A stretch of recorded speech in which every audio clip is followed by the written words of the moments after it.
Fala aí pessoal, sou Jorge Nicola, bem-vindos a mais um vídeo do canal. Sem perder tempo, só pedir para deixar like, se inscrever no canal e ativar as notificações. Bora começar o vídeo com aquele tradicional giro de notícias. Quero registrar que a expulsão do zagueiro Freitas, do Fluminense, foi registrada na súmula por conta de um golpe aplicado dele em Luiz Araújo. Pelo menos foi dessa maneira que o árbitro de vídeo e o árbitro em campo relataram na súmula. Bora falar também sobre o Red Bull Bragantino, que recusou a mais nova proposta do Botafogo por Henry Mosquera. O Botafogo começou pedindo o jogador por empréstimo, ouviu não? Depois, proposta de 20 milhões de reais para compra em definitivo e nova recusa do Red Bull. Preciso falar ainda sobre o Santos, que busca um lateral direito no mercado em caráter de urgência. Vale a lembrança de que, até 11 de abril, apenas atletas que disputaram campeonatos estaduais podem ser contratados. Para completar o giro de notícias, contar que o Atlético Goianiense anunciou seu novo técnico, Cláudio Tencati, assim como o Mirassol em relação a Rafael Guanais. Para completar, o Remo oficializou a chegada do treinador Daniel Paulista.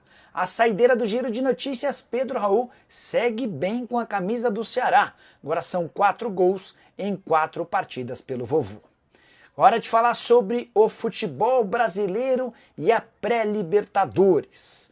Fase que parece ser uma pedra no sapato do Corinthians e também dos times por aqui. Desde 2018, sempre pelo menos um time é eliminado, na segunda ou na terceira prévia antes da fase de grupos. Desde 2018. Essa sequência começa com a Chapecoense e prossegue com o São Paulo em 19, com o Grêmio em 2021, com o Fluminense em 22, o Fortaleza em 23, o Bragantino em 24 e agora o Corinthians em 2025. Timão, que é o recordista de eliminações na pré-Libertadores, já havia caído também nos anos de 2011 e 2020. Vale a lembrança ainda de que o Bahia entra em campo nessa quinta-feira contra o Boston River, precisando vencer em casa por qualquer placar para espantar a zebra e chegar à fase de grupos. Já o Corinthians vai ter de se contentar com a disputa da Sul-Americana. Hora de falar sobre o Clube Atlético Mineiro. O Galo está desistindo do empréstimo de Bryan Palacios para o Vasco. Decisão ainda não é oficial, mas está se tornando. Tudo começa quando o próprio Bryan Palacios não demonstra tanta vontade assim de jogar por empréstimo no Vasco. A negociação entre os clubes estava fechada. Surgiu num primeiro momento a contusão do Júnior Santos e do Hulk, e o técnico Cuca pediu que o Vasco, ou que o Atlético adiasse a transferência do jogador até as decisões do Campeonato Mineiro, as 2 partidas finais contra o América. Existe uma grande chance de o Hulk estar em campo para o confronto contra o América nesse final de semana. Mas, nesse meio tempo, o Shakhtar Donetsk fez proposta e levou o Alisson por 14 milhões de euros. E diante da insistência do Bryan Palacios em ficar, dirigentes do Atlético se reuniram com a comissão técnica e estão propensos a comunicar nas próximas horas ao Vasco a desistência do acordo. Palacios, que havia sido comprado na temporada passada do Atlético Nacional da Colômbia por 3 milhões de dólares. Você acha que o Atlético acerta ou erra com a permanência do jogador? Já usa o espaço para comentário e registra a sua opinião, beleza? Bora falar agora sobre o Vasco da Gama, que já abriu negociações com o Aston Villa para prorrogação do contrato de empréstimo de Felipe Coutinho. O vínculo se encerra na metade do ano e o Coutinho está fora dos planos da equipe inglesa. É bem verdade também que o Aston Villa precisa de uma compensação financeira para tentar diminuir o prejuízo. Isso porque o meio atacante brasileiro havia sido comprado por 106 milhões de reais. E o seu contrato com o Aston Villa termina na metade do ano que vem. Se ele for emprestado até dezembro ou até a metade do ano que vem, vai estar livre para assinar um pré-contrato com o Vasco ou qualquer outro clube, não garantindo nenhuma compensação ao time inglês. Vasco, você sabe, passa por dificuldades financeiras e não tem capacidade para gastar muito dinheiro, especialmente para um atleta de 32 anos de idade e que já custa 1,5 milhão de reais mensais. O Payet e o Coutinho são os donos dos maiores salários do Vasco, embora você já saiba por aqui, o Payet tem tudo para não ficar no Cruz Maltino. O contrato também se encerra na metade do ano. Desde que o Coutinho voltou por empréstimo ao Vasco, foram 18 partidas, 3 gols e 1 assistência. A pergunta que eu deixo para você, vale a pena segurar o Coutinho? Você prefere o Payet? Não ficaria com nenhum dos dois ou com ambos? Use o espaço para comentário e registra a sua opinião. Combinado? Hora de falar sobre uma joia do São Paulo, cujo contrato se encerra em janeiro do ano que vem. Eu me refiro a Matheus Alves, jogador de 20 anos de idade, titular absoluto da Copa São Paulo de Juniores, foi o camisa 10 do tricolor. Mesmo depois do título da Copinha, ele segue se destacando no time sub-20, na estreia da equipe numa competição nacional, 2 gols e 3 assistências no triunfo por 5-1 contra o Grêmio em Porto Alegre. E a situação do Matheus Alves causa alguma preocupação no tricolor por causa do seu contrato. Vale a lembrança de que a partir do segundo semestre ele já pode assinar um pré-contrato para se mudar de graça para qualquer outro time.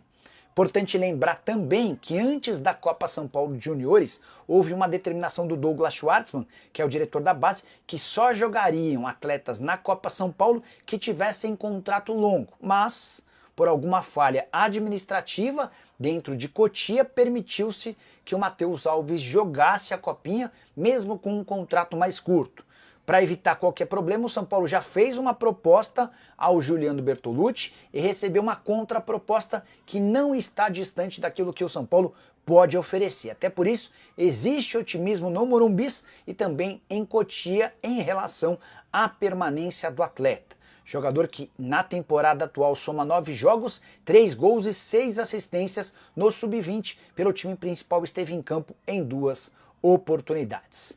Bora falar agora sobre o Palmeiras e o 7º reforço alviverde, enfim, é oficial.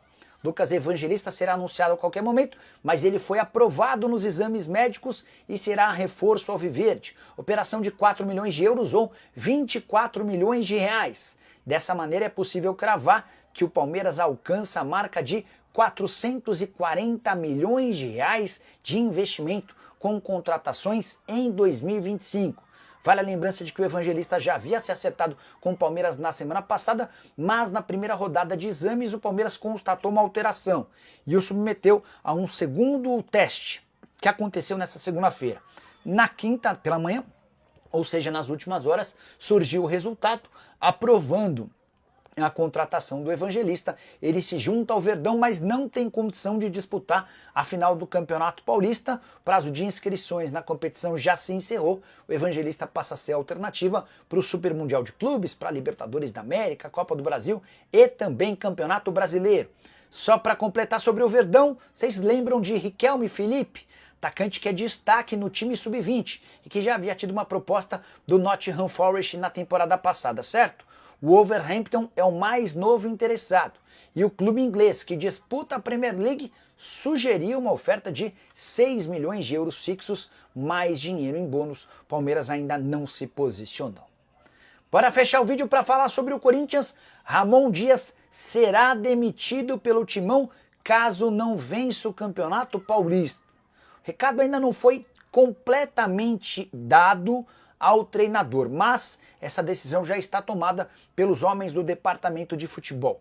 A avaliação é de que o trabalho no ano passado foi ótimo, Ramon teve papel importante para salvar o Corinthians da zona do rebaixamento e para classificar o time para pré-Libertadores, mas foi meio que inaceitável cair mais uma vez na pré-Libertadores, pelo fiasco como um todo e pela oportunidade de brigar por um título de muita expressão. A Libertadores, o Corinthians vai ter de se contentar com a Sul-Americana. Diante desse cenário, ou o Corinthians vence o Palmeiras nas finais do Campeonato Paulista, ou o Ramon Dias será demitido. E vou dizer mais, se o Corinthians perder por uma diferença grande para o Palmeiras no Allianz Parque nesse domingo, Ramon Dias pode acabar dançando ainda no final de semana. Vale a lembrança de que nos últimos 8 anos, 4 técnicos corintianos foram demitidos depois de tropeços contra o Palmeiras. Cristóvão Borges, Thiago Nunes, Mancini e Antônio Oliveira. A saideira sobre o Corinthians: o estádio alvinegro é o único do futebol brasileiro a registrar mais de 40 mil pessoas em todas as partidas dessa temporada. O Corinthians alcançou um incrível número de 29 jogos consecutivos como mandante, levando mais de 40 mil torcedores. Curtiu o vídeo? Não esquece de deixar like, de se inscrever no canal. Nos encontramos mais tarde, tem live. Tchau! Fala, torcedor botafoguense. Que alegria te ter por aqui. Essa saiu agora e eu já trago de primeira mão para você, e se você quer ficar por dentro de tudo o que acontece no mundo da bola, se inscreva agora mesmo para ficar sempre bem informado. Feito isso, vamos à notícia. Uma verdadeira reviravolta está sacudindo o mercado da bola, e um nome tem ganhado cada vez mais destaque entre os gigantes brasileiros. Depois de brilhar intensamente com a camisa do FC Porto, deixando sua marca contra Roma e o Farense, um jogador tem chamado a atenção de clubes históricos do Brasil. Seu talento, capacidade ofensiva e versatilidade o colocaram na mira de verdadeiras potências do futebol nacional. E a pergunta que fica é: para onde vai esse craque? Francisco Moura tem sido um dos destaques do time português, adaptando-se de forma magistral ao modelo tático de Martim Anselmi. Se antes era visto como um extremo talentoso, agora se consolidou como um lateral esquerdo moderno, que combina eficiência defensiva e chegada ao ataque com maestria. Seus números falam por si: 2 gols e 7 assistências na temporada, estatísticas que fazem qualquer treinador suspirar por sua contratação. Mas o que ninguém esperava era a disputa feroz que se formou nos bastidores do futebol brasileiro. Cruzeiro, Botafogo, Flamengo, Palmeiras e Corinthians entraram na briga para contar com o lateral esquerdo, e a negociação promete ser uma das mais quentes dos últimos tempos. Cada um desses clubes tem motivos de sobra para querer Francisco Moura, e a concorrência promete elevar ainda mais o valor do jogador no mercado.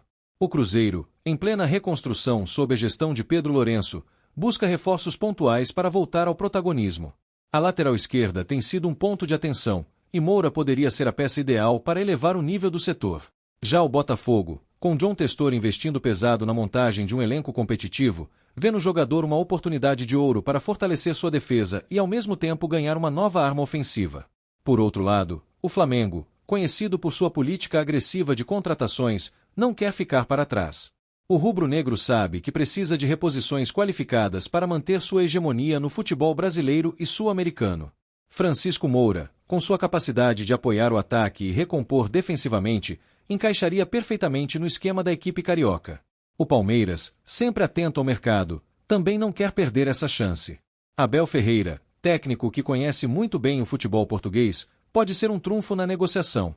Além disso, o clube paulista tem tradição em valorizar jogadores versáteis, e Moura se encaixa como uma luva nesse perfil.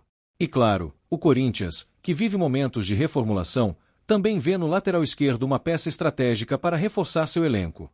Com um time que precisa de soluções rápidas e eficientes, a chegada de Moura poderia representar um grande salto de qualidade na equipe alvinegra.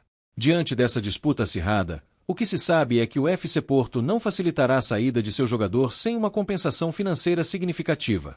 A multa rescisória e os valores envolvidos ainda são mantidos sob sigilo, mas fontes ligadas ao clube português garantem que qualquer proposta abaixo das expectativas será prontamente recusada. O jogador, por sua vez, acompanha de perto o desenrolar das negociações. Aos 24 anos, Francisco Moura sabe que este pode ser um momento crucial para sua carreira. A possibilidade de atuar no futebol brasileiro, com o prestígio e a visibilidade que os clubes interessados oferecem, pode ser um fator decisivo na sua escolha. Resta saber qual desses gigantes brasileiros conseguirá vencer essa batalha pelo craque. O mercado da bola segue agitado, e novidades podem surgir a qualquer momento. Os bastidores estão fervendo, e cada clube envolvido nessa disputa se movimenta com estratégias diferentes para convencer Francisco Moura e o FC Porto a fechar negócio. As conversas entre empresários, diretores e representantes do jogador prometem desdobramentos surpreendentes nos próximos dias. O Flamengo, por exemplo, pode usar seu poderio financeiro e a vitrine que o clube oferece para atrair o lateral esquerdo. Disputando títulos constantemente e participando das principais competições internacionais, o rubro-negro tem argumentos sólidos para convencer Moura de que o Rio de Janeiro pode ser seu novo lar. Além disso, a presença de jogadores portugueses e a afinidade do clube com atletas que atuaram no futebol europeu podem pesar a favor do Mengão nessa disputa. Já o Palmeiras, sob comando de Abel Ferreira, tem um trunfo que pode fazer toda a diferença. Um treinador português que conhece o estilo de jogo do atleta e pode ajudá-lo a se adaptar rapidamente ao futebol brasileiro.